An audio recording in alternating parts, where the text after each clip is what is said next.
Saint, viens dans nos cœurs et envoie du haut du ciel un rayon de ta lumière. Veni Sancte Spiritus.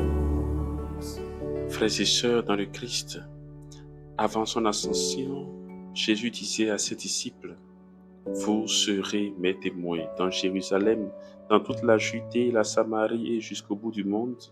Acte 1, verset 8. Il les invitait non seulement à porter la parole de vie à tous les hommes et femmes du monde, mais aussi il leur demandait de témoigner.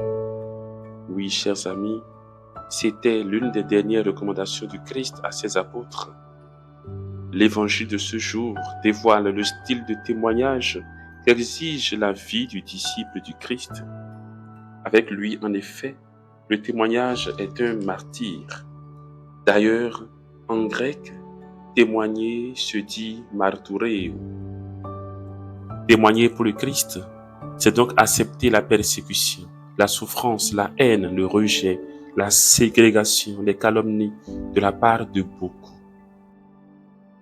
Témoigner, c'est accepter, ne pas être compris ou aimé par ses proches, par ses amis ou sa famille. Oh, que c'est bien compliqué, me direz-vous. Doit-on subir tout cela avant d'aller au ciel? Oui, c'est compliqué, c'est difficile. Il est difficile de refuser les postes juteux. Il est difficile de renoncer aux honneurs et au luxe. C'est très compliqué de voir que même nos parents et nos amis n'acceptent pas notre choix de suivre et de vivre pour Jésus en toute vérité. Il est parfois même décourageant et déstabilisant de voir qu'au sein même de notre communauté ecclésiale, dans notre Église, beaucoup singent les bons chrétiens sans y mettre leur cœur, empêchant ceux qui veulent faire des efforts d'évoluer et de persévérer. Oui, c'est difficile. Et pourtant, il nous faut persévérer au cœur de cette difficulté, car en tant que chrétiens, nous devons témoigner. Pour parvenir à ce témoignage quotidien, deux choses à faire.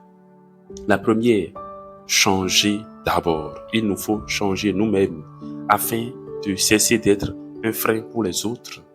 Ensuite, il nous faut persévérer sans nous décourager, en sachant que nos efforts sont comme une étoile dans la nuit, dont la clarté se joint à celle de milliers d'autres pour éclairer la nuit du péché et du refus de Dieu.